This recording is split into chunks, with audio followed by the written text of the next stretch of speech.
Gardner disse: Certamente, vamos orar. Eu posso fazer isso. Mas não fiz. Eu simplesmente sentei ali, exatamente.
Eu prometi e fiquei com um débito de $2.000.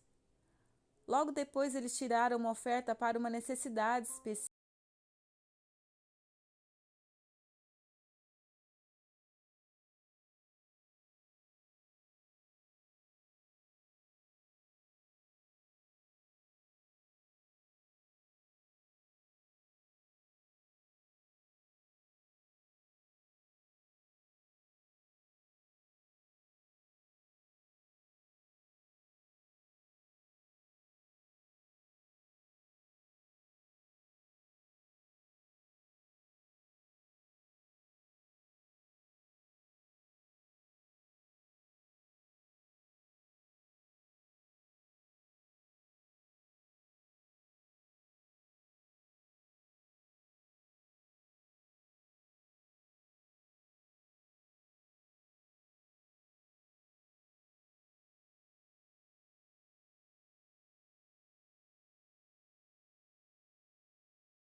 Pela qual eu tinha passado tantas vezes havia anos.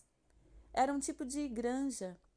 Eu não consegui ler o nome do proprietário ou o número de telefone no anúncio "Vende-se", que estava pendurado no portão de entrada da propriedade.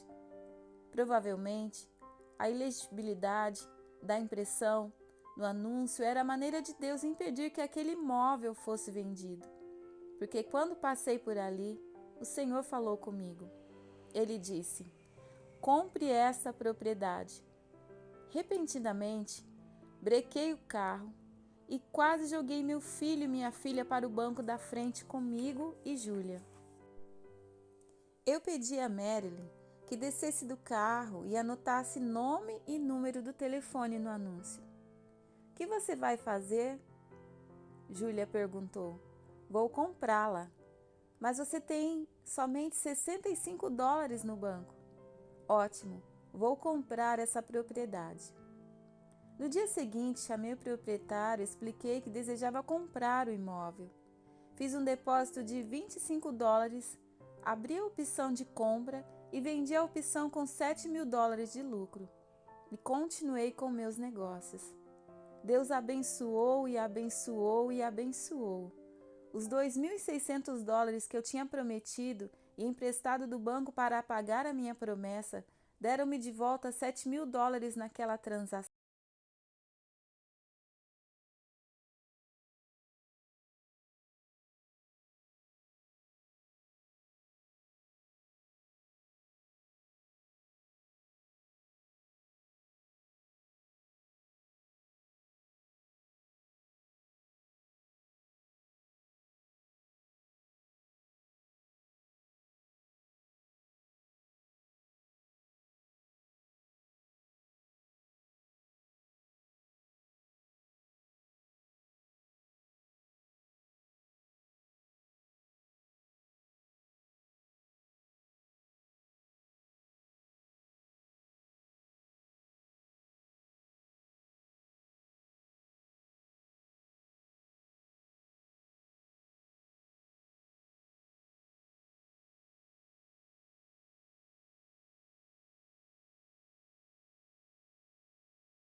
100% da sua renda e os 10% saem do salário total, não depois que as suas despesas são deduzidas. Com quantos amigos você tem jantado que hoje dão gorjetas de 15 ou 20% da nota por causa da inflação em espiral? E o respeito do Senhor, então? Não estão as despesas em fazer o seu trabalho afetados pelas mesmas medidas inflacionárias? No entanto, quantos hoje estão ainda continuando naqueles 10% quando chega a hora de dar ao Senhor? Não tenha receio de acelerar o passo. Não pense em termos pequenos. Pense em termos grandes e atue também de modo grandioso. Transfira tudo para Deus. Ele diz para pedir com abundância. Peça abundantemente. Não assim: ó Senhor, se eu pudesse ao menos pagar minhas contas. Peça bastante. Senhor, abençoa-me. Faz-me prosperar, não só espiritual e fisicamente, mas também materialmente. Não por mim, mas por tua glória. Tudo que tenho é teu, inclusive minha família e eu. Depois que você tiver pedido, louve ao Senhor. Agradeça-lhe com louvores de ações de graça por tê-lo abençoado, não somente por bênçãos de aumento, mas também pelas adversidades.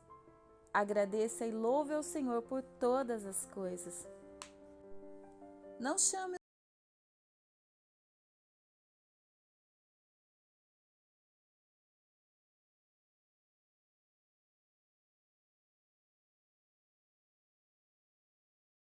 as palavras.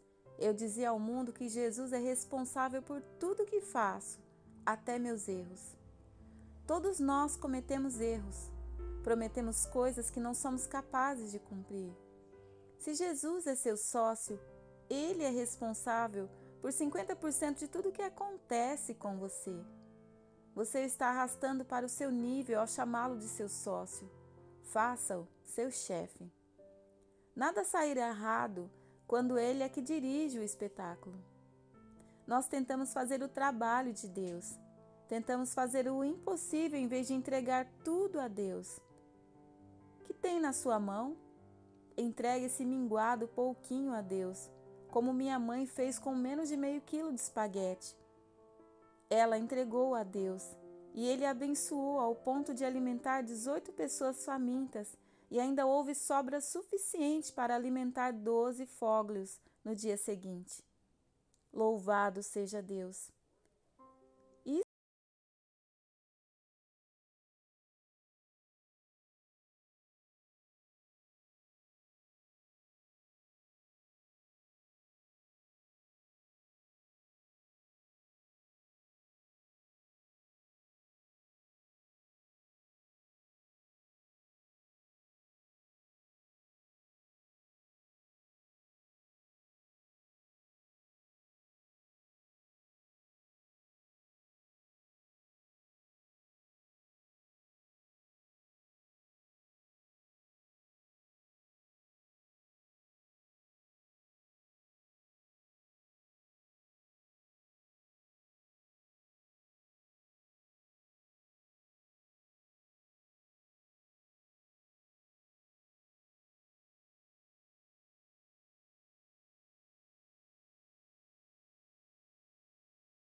impossível imaginar. Fui diretamente ao assunto, dizendo-lhe como era.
Ser comigo de uma maneira formidável, depois que confiei em Deus e lhe prometi minha vida inteira.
Quero vender essa propriedade.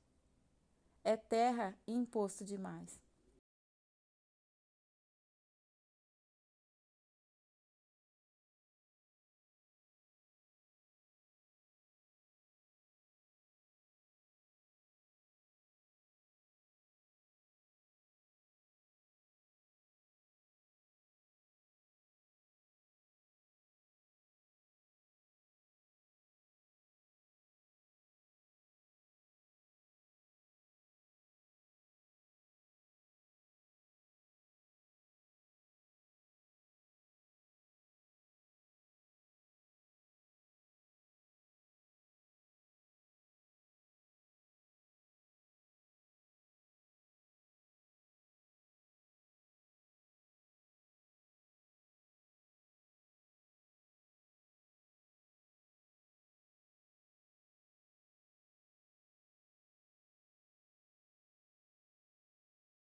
Contribuição considerável para o trabalho do Senhor.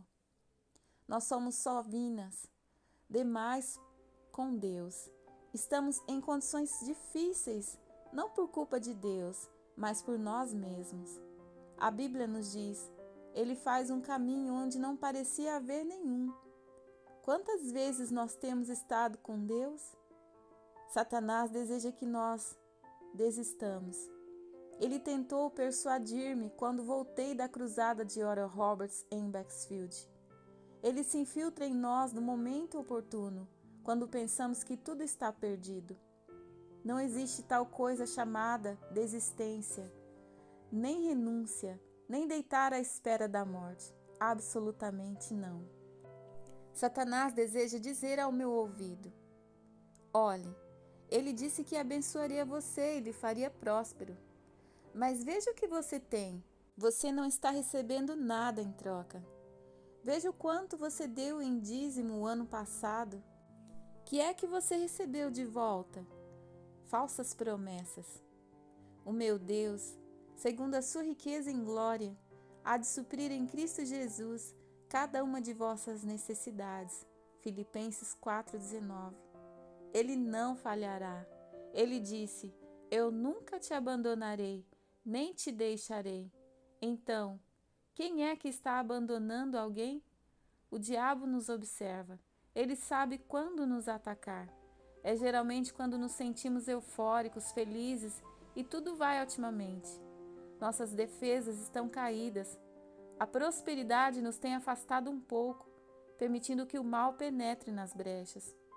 Portanto, quando estamos bem e Deus está suprindo todas as necessidades, essa é a ocasião de exclamar e louvar e glorificar a Deus e nos aprofundarmos espiritualmente. Agradeça-lhe por todas as coisas. Não descanse um simples momento. Ore em inglês, ore em iugoslavo, ore em italiano. Deus tem nos avisado que Satã não é tolo. Ele sabe todas as línguas do universo.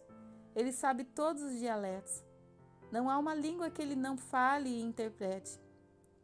É melhor nos educarmos no Espírito Santo e falar no Espírito. Quando fazemos isso, nós confundimos o velho de casco fendido.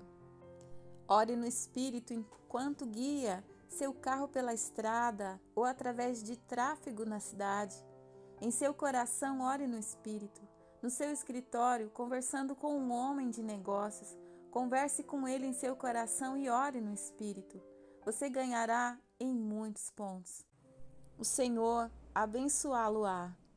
Nunca faça uma compra, quer seja você um homem de negócios ou um empregado ou qualquer que seja a sua posição na vida, sem primeiro ter bons momentos de oração com o Senhor. Isso pagará dividendos. O Senhor não somente nos faz prosperar espiritualmente, mas também física, material e financeiramente. Às vezes suas bênçãos parecem ser adversidades. Realmente Ele está nos abençoando de uma maneira que na ocasião não entendemos. Poucos anos depois de minha cura, encontrei-me com um cristão, cuja resignação à pobreza me incomodava tanto que decidi mostrar-lhe, pelas bênçãos de Deus, que ele poderia vencer a sua pobreza. Nós estávamos indo de Fontana a Los Angeles, no carro deste senhor, um modelo bastante antigo. Ele morava num barracão velho de uma casa, com a esposa e 5 filhos. Dizia-se homem de negócios, mas uma distinção desta era para deixar dúvidas. A caminho de Los Angeles, aquele carro velho falhava e estalava, e tanta fumaça subia do piso do carro que eu mantive a cabeça fora da janela o tempo todo, a fim de fugir do sufocamento. Viajando para Los Angeles e depois de volta a Fontana, 3 pneumáticos furaram. Eu fiquei furioso. Irmão, eu disse, você não pode viver como um homem derrotado. Você está salvo, já recebeu o Espírito Santo. Tome emprestados $10.000 e traga-os ao meu escritório. Penso que o Senhor deveria estar usando alguma linguagem bastante forte por meu intermédio. Fizemos a viagem de carro no sábado e na segunda-feira seguinte ele me telefonou. Estava assustado. Disse que não tinha dormido por 2 noites. Eu tenho os $10.000, disse ele. Venha pegá-los. Sua voz tremia. Ele deveria ter hipotecado tudo que tinha, mas era cauteloso, como logo percebi. Quando cheguei à sua casa, ele tinha 2 notas promissórias preenchidas. Ele disse, irmão Foglio, penso que não deveria me arriscar por toda a quantia. Você assina esta nota promissória. Ele me entregou uma das notas e disse: Você fica responsável por 5, e eu aceitarei a responsabilidade por 5 também. Eu peguei o cheque de $10.000 e voltei ao meu escritório. Alguns dias depois, vi uma aérea de terreno e o Senhor me disse que a comprasse para o meu amigo e para mim. Comprei-a. A transação deu-me $8.000 de lucro, dos quais 4 eu enviei ao meu amigo. Pouco tempo depois, comprei outra propriedade e consegui $15.000, e assim fui comprando e vendendo. Por estranho que pareça, com este movimento de dinheiro, tive que lutar com este homem por todos os meios. Tive de arrastá-lo pelos calcanhares para que ele fosse abençoado pelo Senhor. Comprei um lote de terra com um pagamento inicial de $2.500. O lote media 18.607 metros quadrados, no valor de $27.250. Eu disse ao meu amigo que segurasse o lote até que eu lhe dissesse quando vender. Toda vez que desejávamos vendê-lo, o Senhor me provava, mesmo quando meu amigo teve uma oferta de $35.000 pelo lote. Meu amigo queria livrar-se logo e pegar o seu lucro, mas ele esperou. Então um dia, quando eu estava de joelhos em oração, o Senhor me contou que um comprador faria uma oferta para o lote de meu amigo e ele o venderia. Telefonei-lhe e dei-lhe autorização para vender. Poucos dias mais tarde, ele me chamou tão excitado que mal podia falar. Adivinha uma coisa? Gritou ele. Você o vendeu? Oh, sim. Tem um título de $75.000 que representa